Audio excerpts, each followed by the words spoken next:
2007 is the first game on a new generation. We are very firmly into the John Cena era of WWE, and DX had just returned as well, although I think that might be a couple years prior. We are here playing SmackDown vs. Raw 2007, and let's have a retrospective look back at what the game was like on the original Xbox 360.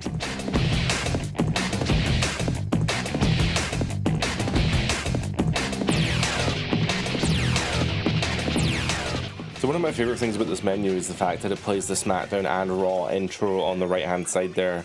When you load up the game, it does play the intro video for each show, and depending on like if you load up the game and it plays SmackDown, which I think it just did for me, if I load up the game again, it'll then play the Raw intro. So like it kind of alternates between the two of them, and I find that really cool.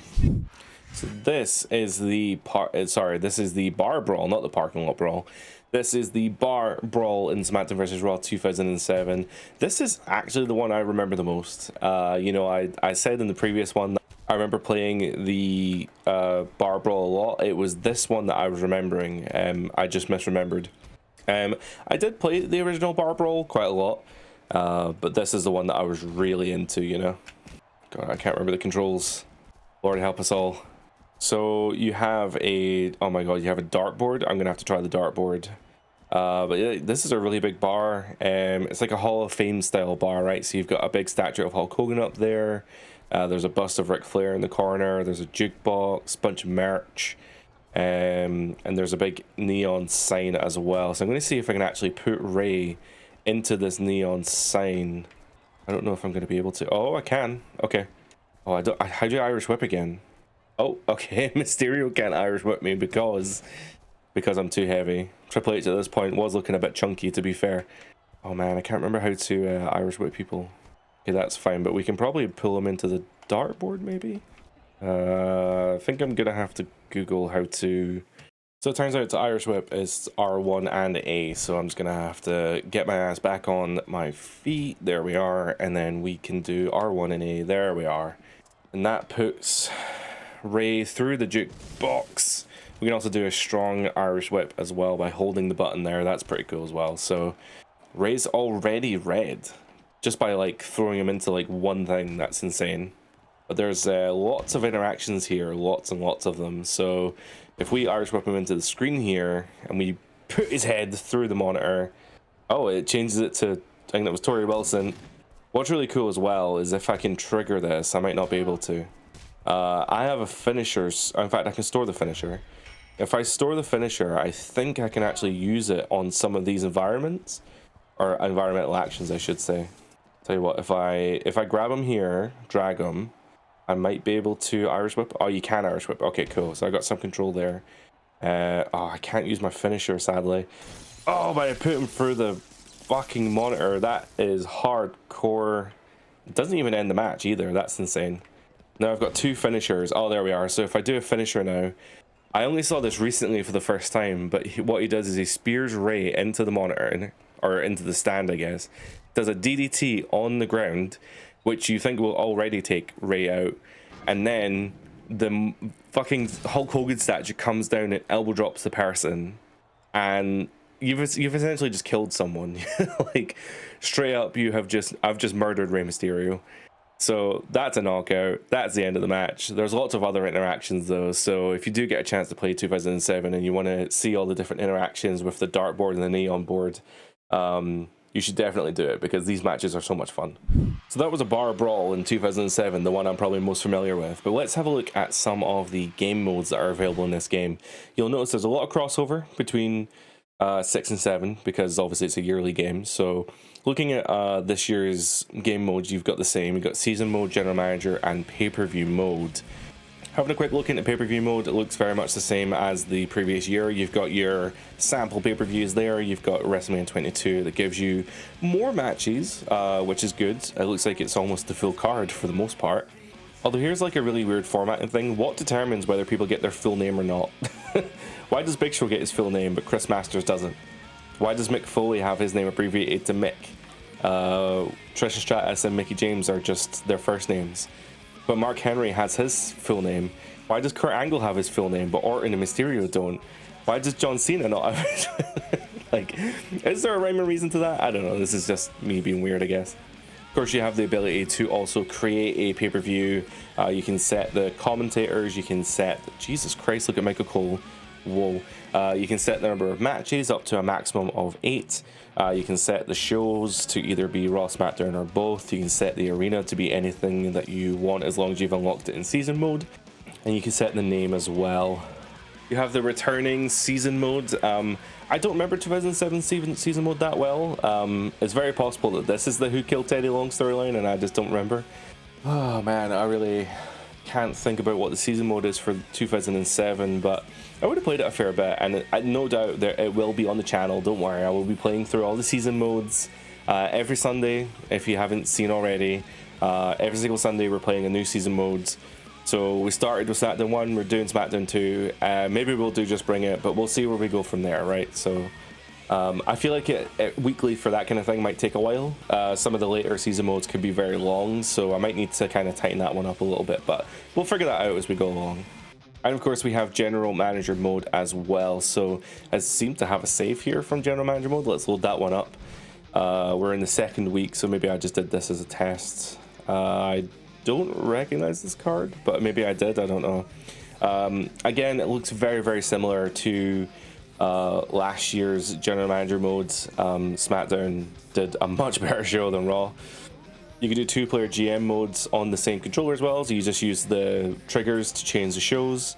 Oh, I've realized this is a modified save, that's why it's got so much starting cash as well. So it's probably like an infinite money glitch, I guess.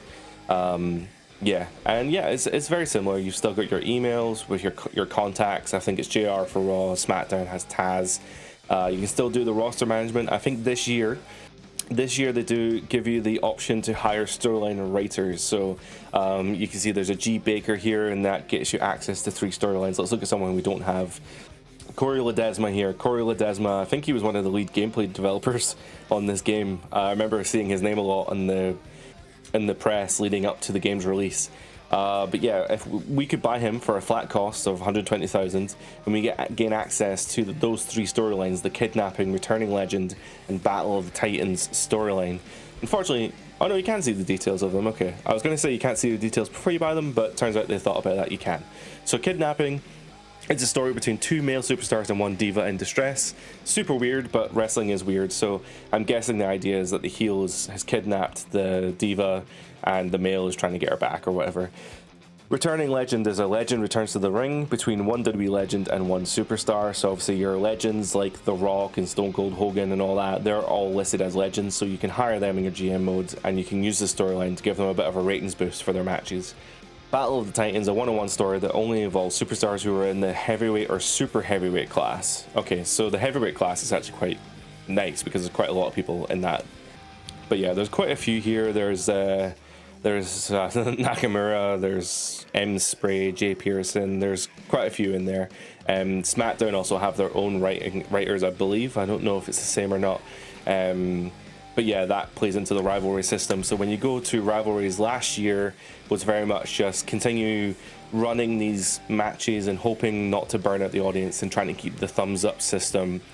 It could obviously go to a thumbs in the middle or a thumbs down system, but in this game you actually set up the Rivalries here, so you choose the storyline that you want to do. So oh, you can't even see the descriptions, that's kind of annoying. Let's do an Ungrateful Rookie, why not? And you set it for a set amount of weeks, so you're setting it up for your pay-per-view because you want to get the ratings boost for that pay-per-view. That's when the feud's going to blow off, that's when your big match is going to be. So let's just say that this one's till Backlash, and then in this case you do have the option to look at your superstars and their stats and all the rest of it just to see who you're wanting. You can also filter for clean and dirty. All feuds have to be against a face and a heel. Easy for me to say. Clean and dirty wrestlers. So let's say Batista and the Ungrateful Rookie is going to be Booker T. Why not? They had a real life fight. I didn't mean to pick the 2 of them. But then you click continue and it should start that rivalry. And now when I put them into a match, you'll get a ratings boost for that particular storyline. And I think the rivalries can kind of get stale as well. So you might not want to run them for too long. But there's also other factors that you've probably already seen in 2006. Here again, you've got your pay-per-view results, SmackDown results. What I really liked as well, the Power 25. I remember me and my brother having like proper arguments about the Power 25 because you wanted your champions and your guys to be in the top 10 at the very least. But annoyingly, this also kind of ranked into who could compete for what titles. I'm pretty sure to compete for the world title, you had to be in the top 5. So you see how it says contender here. That's because the top 5 people are contenders for the World Championship, and the top 10 are contenders for the Intercontinental. And I guess it goes even further down. Alita apparently can contend for the Intercontinental. I don't know how that makes any sense. Or I guess the top 15 can compete for the Intercontinental, but the top 5 for the World. And that'll be the same on SmackDown. You get your top 5 for the World title and your top 15 for the United States title. Your women are also factored in there, although I'm not sure they can compete for those titles. I'm not sure. You can do cross intergender matches. I don't know. I've never done them. It's cool as well. You can actually look back at the weeks as well, so you can actually see the week on week change, even though there's already an indicator of that. But maybe you wanted to track someone's progression through the weeks for the last however many weeks. You can actually see that on the left bar. You can go between the different weeks and see how far someone has come, say month on month, for example. And you also have your fan support chart as well, which is very much broken up the same way as 2006, and you've got your 5 million viewers each side, and then you fight for each one. Although I think somebody did the maths. I watched a video on this recently, and apparently it's not like an equal split. I don't know how that works, but yeah, apparently it's there's some shady maths going on there.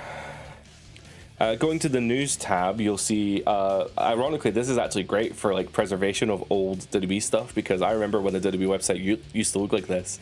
It was pretty crazy. But again, you still got your ticker on the top with your ratings and fan change. You can click into these to see like a little read up of what happened. So in this case, Randy Orton was crowned a new Intercontinental Champion, and there's a whole bunch of other stuff on here as well. So you do just have the 5 main storylines as well as the ticker, and that's how you kind of get your digestible news of the week. Pay-per-views as well also show up on here as well.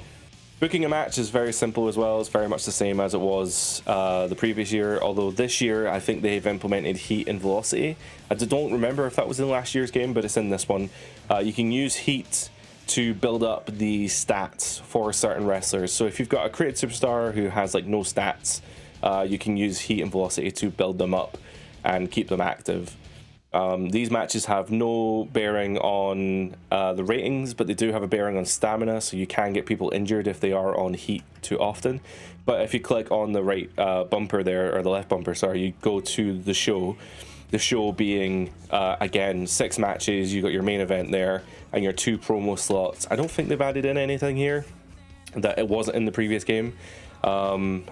Maybe the Diva bikini contest, that's a little bit weird, I guess, but I do remember though that you get like a huge popularity boost for doing that, like huge. It's kind of annoying though because of the way that the rosters are actually split, because Raw has the women's title and SmackDown has the Cruiserweights title, so the only brand that would have women really is Raw, because there is no incentive for the women to be on SmackDown because there is no title. You don't get any ratings boosts or anything. I think they might have added the interview space and the dirty and clean turn as well. There's probably a few new ones in here that I've just not realized, but definitely the Diva bikini contests, definitely, or maybe not definitely, I don't want to say definitely, but I'm pretty sure that the morale turn and the interview might be new. But yeah, I really like the GM mode in 2006, 2007. 2008, I think it slightly goes off the rails, and then it doesn't appear again in 2009. So I think if you wanted to play the best version of GM mode, you're probably best sticking with 6 and 7. Maybe 7 more than 6, but again, it's entirely up to you. In terms of create modes as well, you have a create superstar, moveset, entrance, championship, and stable. I do remember the championship being very expensive in the previous games. I think it first appeared in SmackDown vs. Raw. It carried forward to these games, but as cool as the WWE Championship was, and I do like creating belts and stuff, there was always like a really high cost to it, so that was kind of annoying. Entrance is pretty cool. I spent a lot of time creating superstars. Do you guys remember, right? So there used to be a thing called Cause WS. So Cause WS, you'd go in there and you'd have like formulas and screenshots of wrestlers that weren't in the game. You used to go into like this website. It would show you like, I don't know, Scott Steiner, for example. I used to make so many of these for me and my brother. And yeah, like let's say Scott Steiner, because we wanted to do an NWO faction or whatever. You would go on the website, and it would specifically tell you how to create these formulas. Like it was literally a formula, and you would have to like individually change each slider to whatever number that they tell you to create that character. And I just thought it was like the coolest thing ever. I mean, it's not the coolest thing ever nowadays. Being able to download Create Superstars online is like way easier. So like if you go to the head morphing and stuff, it would tell you what the values of the head morph should be. So this guy's got a massive dome, right? He's like me, he's got a massive head. Yeah, so the Cause WS, I don't know if it's still around, but I'm sure there's formulas online for Create Superstars. They're probably still archived somewhere online. But yeah, you used to be able to go in here, tune each value to specific numbers, and put makeup in certain places to create like certain face textures and stuff. Like honestly, those guys were a godsend, and anyone who did that back in the day, I really appreciate you and the time you put into that, because man, I cannot believe how many Create Superstars I made for my brother, because it must have taken so long. So looking at the movesets as well, I just want to highlight one thing. This has actually been in the previous SmackDown games, and I've not really mentioned it up until this point, but one of the things that WWE 2K doesn't do that I think they really should is preset movesets. So if you go to a preset moveset, you can go here and you can create these like preset movesets that are like average, powerful, speedy, technical, roughneck, and then you have these like 25 other movesets. I don't know why I can't copy them or whatever, but the point I'm trying to make here is that these movesets are actually designed and based on real people that aren't in the game. So maybe there's a moveset in here for Sabu, or the Sandman, or Taz, or Hulk Hogan. Well, Hulk Hogan's in the game, but you know what I mean.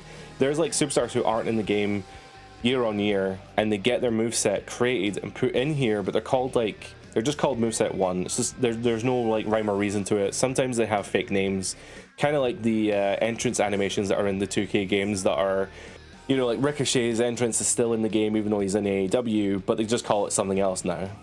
You know, Kenny Omega's entrance is in 2K, but it's called The Cleaner.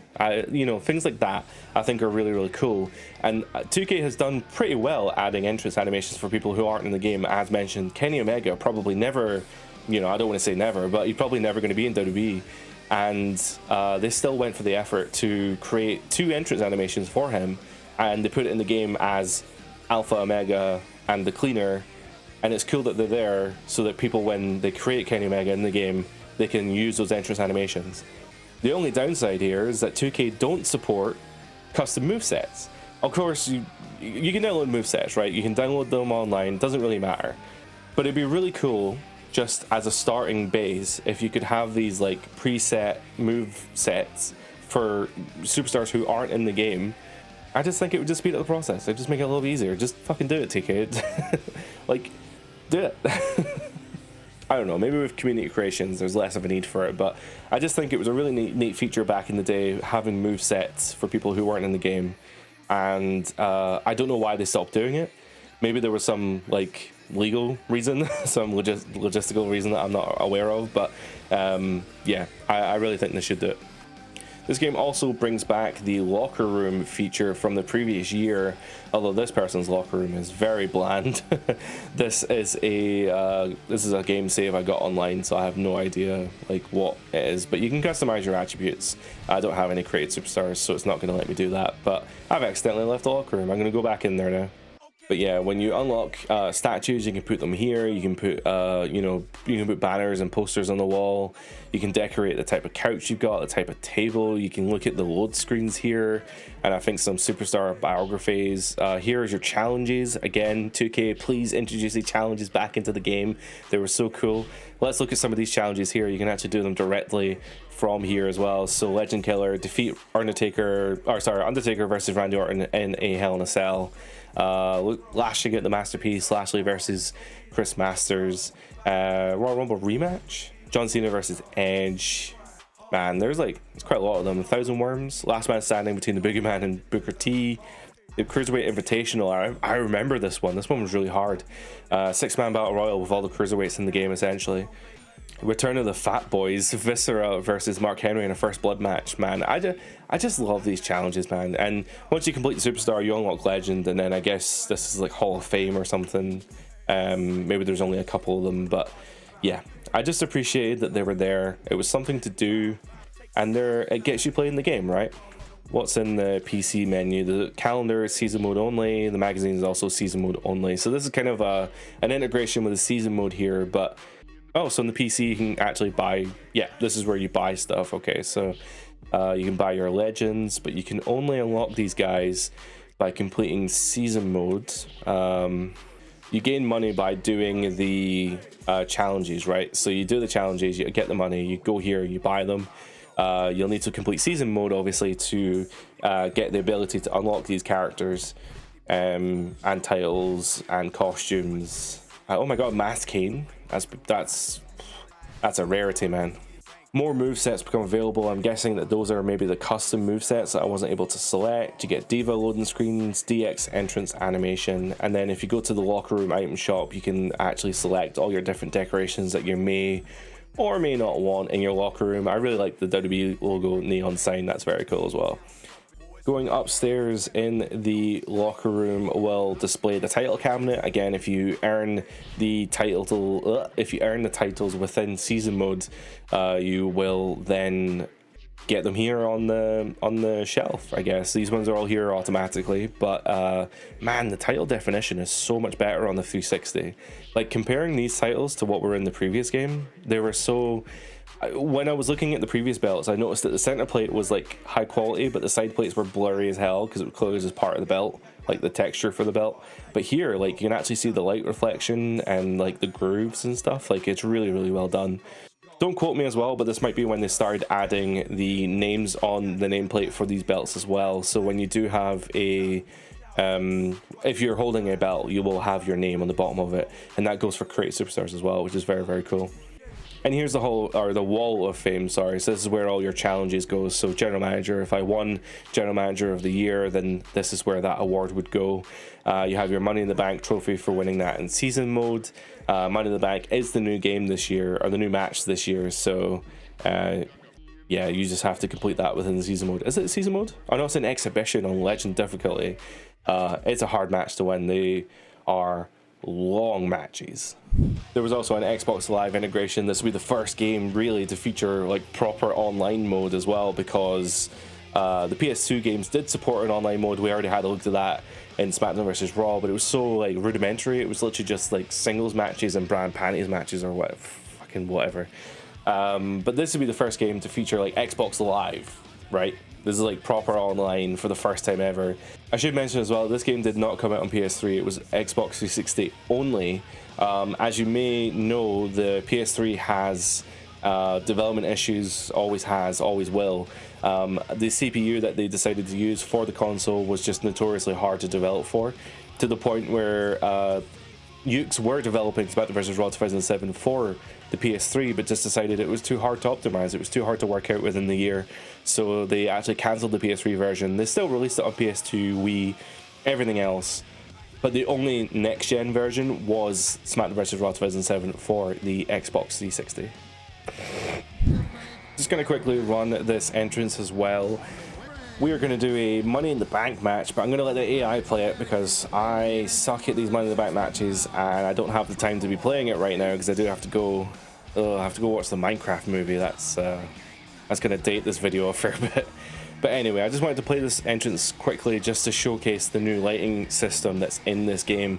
I have to say, I really, really like the way that this game looks. I think compared to the PS2 version, which I don't have footage of, but just take my word for it right now that the lighting, the entrances, the character models, just everything on. I remember this game just absolutely blowing me away graphically. It just looks insane, and I think Triple H's entrance is a really good indicator of like how good this game can look, just because of the colors and the lighting that is in his entrance. Alright, I've just came into the room. Bobby Lashley does not have his name on the title, so whatever I said earlier about names on titles, disregard it entirely. It's not this game. Oh man, this is almost the ECW version of Kurt Angle as well. Probably one of my, maybe not my favorite time of Kurt Angle, but my favorite look for sure. I always liked the black singlets he was using with the mouth guard. He's probably like the first wrestler at the time I remember wearing a mouth guard, and I just thought it made him look like such a killer. And round about this time, like, Kurt was just unbelievably good. Like, I can't quite describe it. Like, he really is deserving of the moniker Peak Angle, because like at this time he was just untouchable. I'm amazed that he never got a title run at this time, to be honest. I think he held the world title for a hot minute, but yeah, he was at least competing for the world title at this time. I think actually with Kurt Angle, the thing I need to remember is that these games are a year ahead, right? So they're the arena that we're in is actually Survivor Series 2006, I think. It's so weird how the years worked, because like the No Way Out, even though this is SmackDown vs Raw 2007, the No Way Out arena that's in the game is from 2006, I think. Oh, maybe that's not right.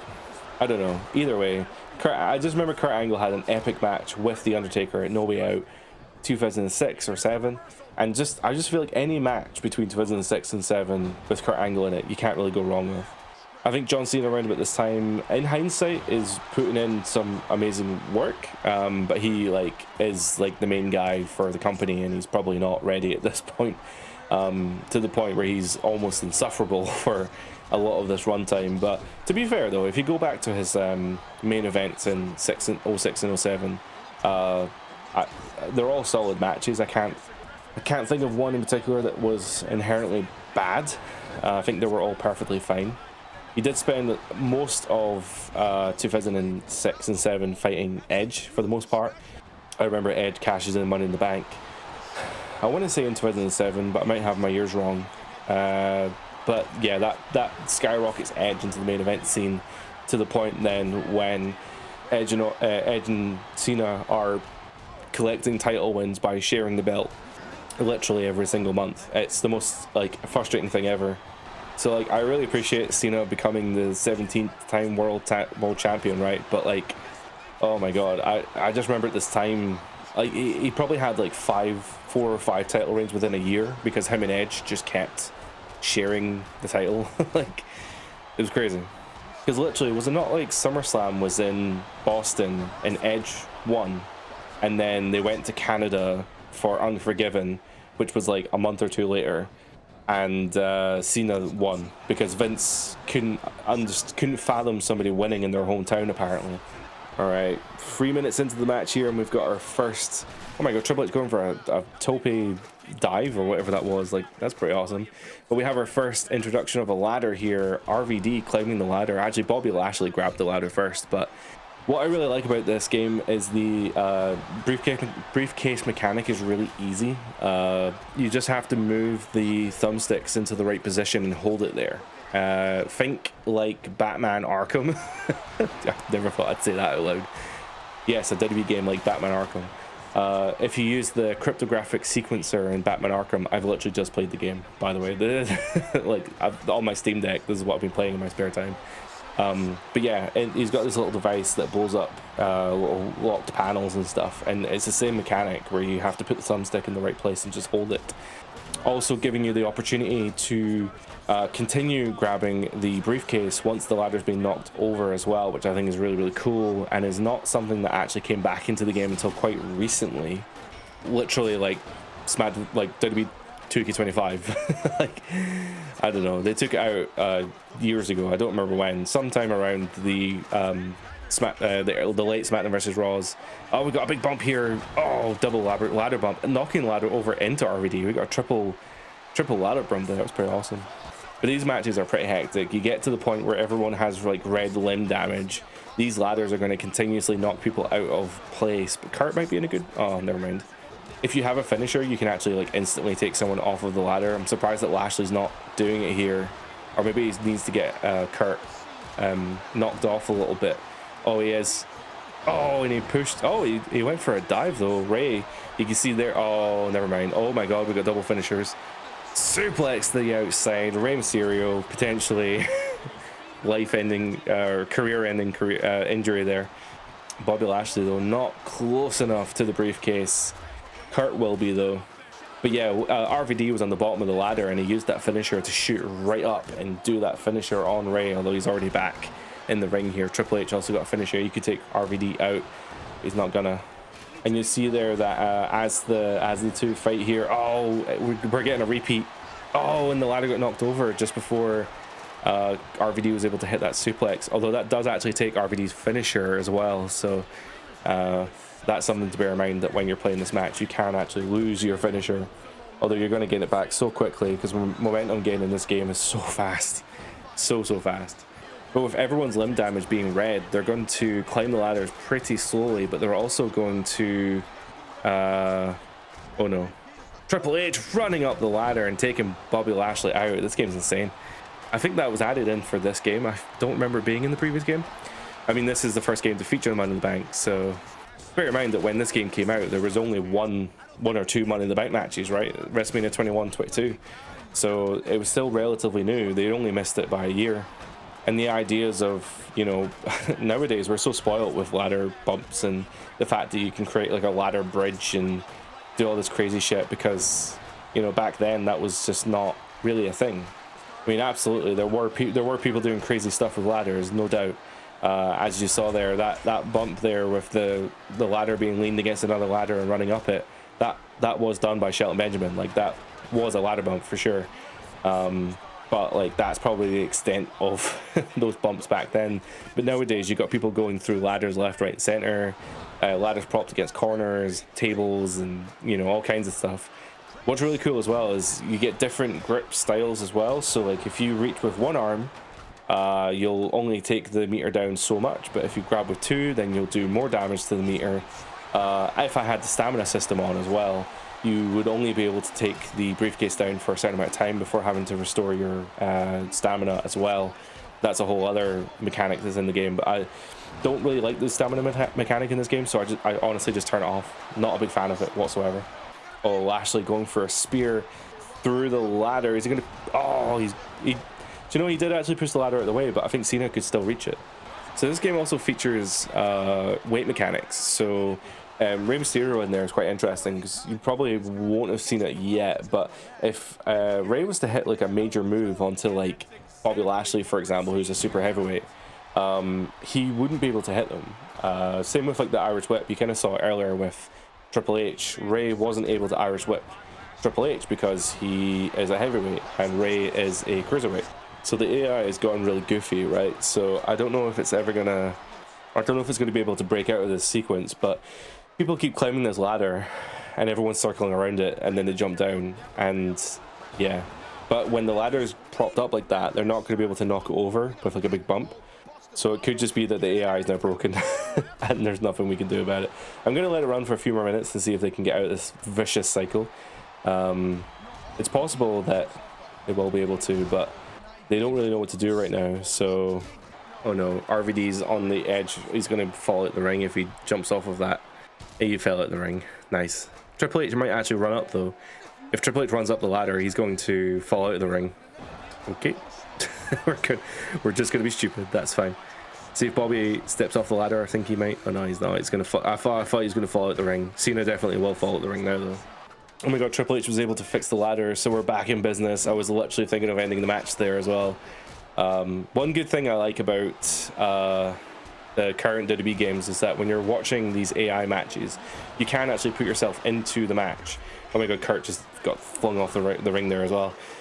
So like, if the AI gets really stupid or something like that happens, I can go into the match and fix it. Whereas in these early WWE games, if the AI gets stupid, there's like nothing I can do about it. I'd like to say that Lashley and Cena are in for a chance of winning here, but I think Triple H and Kurt are going to make sure that doesn't happen. Yeah, definitely. I mean, Kurt could climb... Nope, never mind.